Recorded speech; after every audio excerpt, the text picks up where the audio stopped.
FM 평화의 소리 KCR 11시 종합뉴스 뉴질랜드 뉴스입니다. 많은 키위들이 코로나 사태에 대해 재정적으로 잘 관리를 하고 있지만 18세에서 34세 사이의 연령대에서는 그렇지 못한 것으로 나타났습니다. Financial Capability Commission의 조사에서 대부분의 뉴질랜드 사람들은 개인적 재정 상황에 대해 이해하고 앞으로의 대비책을 마련하고 있지만 18세에서 34세 사이의 연령대에서는 록다운 이후 이와는 반대로 소비는 늘고 저축은 줄어든 것으로 나타났습니다. 이 연령대에서의 소비는 29%에서 42%로 늘어난 반면 다른 연령대에서는 평균 27%의 소비로 나타났으며 5월과 6월 이 연령대들의 37%는 오늘이 중요하고 내일은 어찌 될지 모르는 것이라는 경향으로 다른 연령대의 25%와는 대조를 이뤘습니다. 리타이먼트 커미션의 제인 라이슨 회장은 젊은 층들은 아직 은퇴할 때까지 멀었다고 생각하기에 저축할 생각을 못하겠지만 조금씩이라도 저축을 하는 습관이 필요하다고 말했습니다. 또한 사회적으로도 불안정한 연령층으로 지금 예측할 수 없는 경계 상황에서 이러한 식의 소비와 생활 태도는 충분히 이해가 되지만 미래의 뉴질랜드인인 이들을 도울 수 있는 무언가가 필요하다는 점을 인식하고 노력해야 한다고 덧붙였습니다. 이번 총선에서도 여전히 젊은 층의 유권자들이 선거인 등록을 많이 하지 않으면서 연령대별로 가장 적은 것으로 나타났습니다. 대학교 캠퍼스 등지에서 선거인 등록을 하도록 안내하는 노력에도 불구하고 여전히 저조한 등록수를 보이고 있습니다. 오클랜드 대학교의 조애나 리 학생은 빈곤 문제와 시스템적인 차별 문제, 기상 변화 문제 등등 당면한 문제들에 대해 불만을 갖고 있어 이번 총선에서 자신의 의사를 대변할 정당을 지지하기 위해 선거인 등록을 했다고 말했습니다. 그러나 18세에서 24세 연령대의 선거인 등록은 63%로 40대 이상의 90%가 넘는 선거인 등록수와는 큰 대조를 이룹니다. 공식적으로 선거인 등록은 8월 16일까지지만 유권자들은 계속해서 등록을 할 수 있으며 선거일 당일에도 등록 후 투표할 수 있습니다. 스타프에 따르면 독이 있고 찌르는 엽상체 가시가 있는 피닉스 야자나무는 계속해서 키위들에게 큰 피해를 주고 있습니다.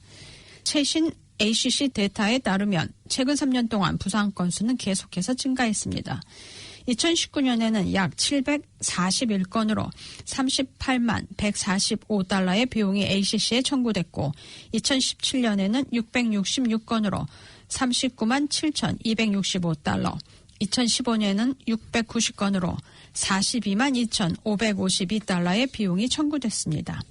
오클랜드에서는 지난 3년 동안 1,030건으로 가장 많은 피닉스 야자나무 가시 부상 청구를 기록했고 노스랜드 382건, 와이카토 219건이었습니다. 피닉스 야자잎은 날카롭고 독성이 강합니다. 잎의 뾰족한 가시 부분이 사람의 피부에 침투한 후 종종 튕겨져서 특히 관절과 힘줄에 영향을 줄 경우 통증과 감염을 일으킬 수 있습니다. 레이버 파티는 내셔널의 니키 케이 의원이 은퇴하면서 유리한 자리를 차지할 수 있는 오클랜드 센트럴 지역구를 그린 파티에 양보하지 않을 방침입니다. 그린 파티에서는 클로이 수아브룩 의원을 내세우며 지역구 확보에 총력을 기울이고 있지만 아던 총리는 지난 두 번의 선거에서 아깝게 자리를 내준 헬렌 화이트 후보를 지지한다고 밝혔으며 아던 총리는 그린 파티는 여론조사에서 이미 5% 기준선을 넘은 것으로 나타났으며 이번 총선에서도 기준선을 넘을 것으로 기대한다고 말했습니다. 또 엔제 포스트의 셰인 존스 의원의 지역구인 노스랜드에서도 여론조사에서 내셔널과 레이버 후보가 상당히 앞서고 있는 상황에서 엔제 포스트에게 지역구를 양보하지 않을 것으로 아던 총리는 밝혔습니다. 아던 총리는 엔제 포스트에서도 요청한 바 없지만 이번 총선에서 노스랜드 지역구를 내셔널에 빼앗길 가능성이 높기 때문에 레이버에서도 그에 대응할 후보를 내세웠다고 말했습니다. 엔제 포스트는 이번 총선에서 지역구 후보가 없고 5%의 기준선을 넘지 못할 경우 또다시 국회에 발을 들이지 못하게 됩니다. 맷 서비스는 타스만해를 넘어 강한 저기압이 다가오면서 이번 주 북섬 지역에 갑작스런 기상 변화에 주의를 당부하고 있습니다. 습기를 많이 품고 있는 강한 아열대성 시스템이 오늘 밤부터 내일 뉴질랜드 북부 지역에 이를 것으로 예상되면서 북섬 북부 지역과 동부 해안 지역에 많은 양의 비와 강한 바람이 예상된다고 예보했습니다. 내일 화요일 노스랜드 지역에는 호우주의보까지 발령될 가능성이 높으며 오클랜드와 그레이트 베리어 아일랜드, 코로만델 지역까지 많은 양의 비가 내릴 가능성이 있다고 말했습니다. 화요일 오후와 수요일에는 기스본과 혹스베이 지역으로 이동하면서 이 지역에서도 많은 양의 비가 내릴 것으로 예상했습니다.